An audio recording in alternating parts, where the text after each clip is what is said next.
this time I'd like to ask Frank Siller, Chairman of the Stephen Siller Tunnel to Towers Foundation, to please come on up to the podium. Frank is Stephen's brother, and I'm also proud to say he's my cousin.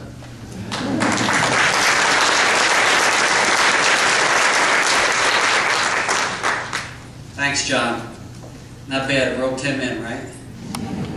This guy's got so much talent, it's unbelievable. And, you know, what we found out is that most everybody who comes in contact with not just what I'm doing, what our foundation is doing, but just what the community is doing in whole, not just here, but all over, because we're doing 11 houses all over the United States this year. This is what you see. This is what you see, the outpouring of love. But a day like today, you know, we're seeing the mayor of Washington, and I got to tell you that you got some, where are you? You're back there. You have an unbelievable city here. And your people, the way you embraced Juan and what we're doing here, it makes no doubt why he chose the city of Temecula, and how you have embraced it, how the communities come together, how we're going to make sure that the concert on March 1st is going to be an unbelievable time, because you can do good and still have a good time. You don't always have to suffer. You know, you don't always have to suffer when you're doing something good. Because let me tell you something, my brother made a tremendous sacrifice on September 11th, along with 342 other firefighters that day, and over 400 first responders, and we know that we lost over 3,000 people that day. And there are so many stories that could be told, the acts of courage and heroism that was on September 11th. And you know, coming here, and you're going to have to bear with me, because I have a few stories I have to tell. All right, I have to tell, because it is all about the miracles. It is all about the miracles that come together, the people that the man upstairs is bringing together every single day that we're doing this. And, you know, there's another person in this room here that lost somebody on 9/11. And Donna Smalling. And Donna's brother was a battalion chief in the fire department in New York City. And I'm sure Donna has an unbelievable story. And her loss, I know her loss. I know exactly what her loss is. But isn't it unbelievable that the person, and the reason why we're here today, and I have to tell you this, that every year we have a run, because some of you might not know this story, I'll keep it very brief. My brother ran through a tunnel that day with 65 pounds of gear on his back, because the tunnel was closed. And he put his fire gear in his back and ran there, knowing that he had 5 children, knowing that it was his call to duty, just like Juan's call to duty, and so many other people. And he laid it all on the line and gave his life. Now, how does God work? I'll tell you. Every year we have a run, we step. We follow my brother's final heroic footsteps, and we run through that tunnel. The first year we had about 2,000 people, and this past year we had over 30,000 people come from all over the United States and all over the world. We had 150 firefighters from London, the fire brigade, who ran in full gear. We have 50 firefighters from Wisconsin, women, who ran in gear. Because it's symbolic of the run that was made, not just by Stephen, but all the firefighters, like Battalion Chief DeAngelis, on that day. So what happens? Somebody's watching the Tunnel to Towers, because now it's shown all over the United States. Channel 2, forgive me for any other channels out there, broadcasted all the owned and operated stations, and it was out here in California. And Ned Wallace from Wallace Air Cargo is watching it in a Sunday morning in September, because we're always, the last Sunday in September, the run is on TV. And he sees the vignettes, the little stories, the things that the foundation is doing. And he sees that we built a house for the first quadruple amputee ever to survive any war. That was in my backyard, from Staten Island, New York, the first ever to survive. When we went down, we said, we'd like to build you a home. We'd be honored to build you a home. And he accepted, and we did it. And we were showing that on TV, his beautiful home with all the smart technology that's in the house, to give him some independence back, just like we're going to give Juan. Have that smart technology in there. So he can do some things without asking somebody, but you see how independent this guy is. I mean, you can see it already. Right. So Ned Wallace is watching this on TV. He says, this is something that I want to get involved with. And he calls us up the day after the Tunnel to Towers run. He says, I want to do something special. I said, well, you know, talk for 15, 20 minutes. I asked him to define special. He says, I want to make sure I build a house for one of these kids.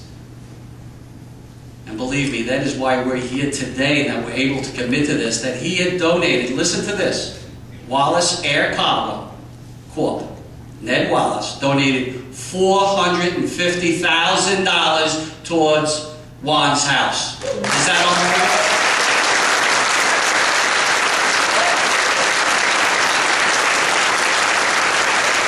Who works there? Jim Smalley Jr., who lost his uncle on 9/11, works for Wallace Air Cargo. And you tell me it isn't all meant to be? It is not all supposed to come around? And this isn't all orchestrated by somebody else? I think it is. I think it is. And that's why we're able to make that commitment to come out here. And that's why we're having the concert, because we need it. And we want the community involved. We want the community giving, because it's very important. And we need it. We need the resources. So, I just want to end with this thought, because there are so many important things that are happening out there in our lives every single day. And I think it's time and important that we take a step back, and everybody did here today that's here, take a step back and realize the important things in life. What are the important things in life? Find out, do it, give 110%, and we can accomplish a lot together. And I got to tell you, a partnership that we have formed, and here's another last miracle that I'll talk about. And I can tell you so many miracles, how many doors have been opened over the last 10 years with our foundation. But when we committed to build the first house for Brenda Morocco, like I said, it was the first quadruple amputee ever survived, I knew that the fire commissioner was friends with Gary Sinise, and Gary Sinise has his band. We all know about it now here, because we're going to come out and see him right on March 1st. And I said, Commissioner, would you mind if you call Gary and ask him if he could play a concert for us to help raise money for Brenda Morocco? And knowing Gary and all he does for the military, I knew he'd say yes. I had no doubt he'd say yes, especially if the commissioner asked him. And he did. And from that point on, when we built the first house together and raised the money, he said, Frank, this is something I want to be involved with.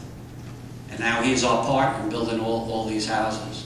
And it grows and grows and grows. And I know we have all you as all partners out there. Because let me tell you, it's from the first nail to the key we give him at the end.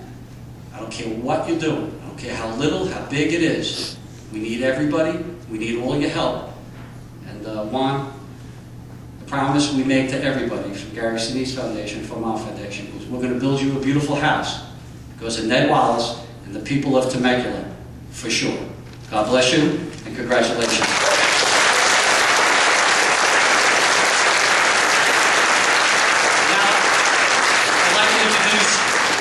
Gary wasn't able to be here today, and I'd like to introduce Judy Otter from the Gary Sinise Foundation, our partner. Judy.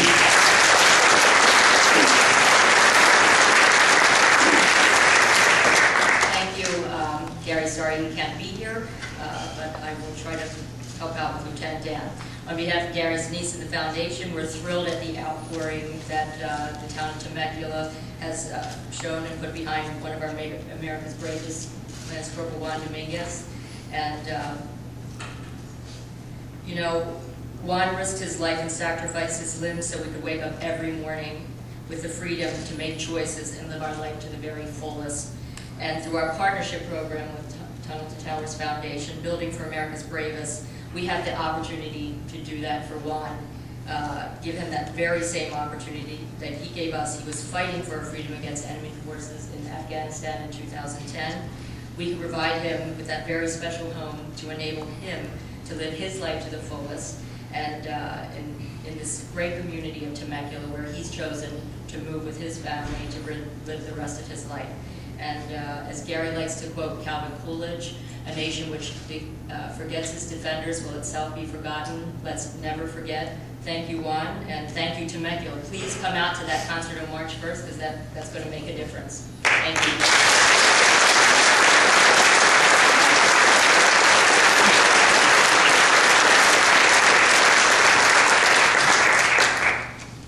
Thanks, Judy. And I get the honor to introduce the man of the day, Corporal Juan Dominguez. Juan, let's say good.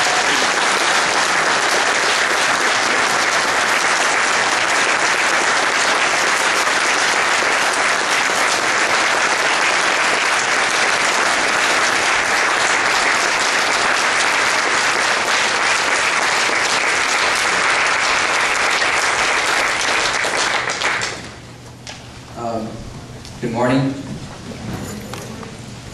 I just wanted to say thank you once again. I know I've said this before. Temecula has been very welcoming. I couldn't ask for a better community to be a part of, to have the privilege of being a part of. I want to thank everybody from the Towers Foundation, from Gary Sinise, anybody who's ever had a part of this. I know both me and my fiance are very happy to be here and very welcomed, and just want to say thank you once again.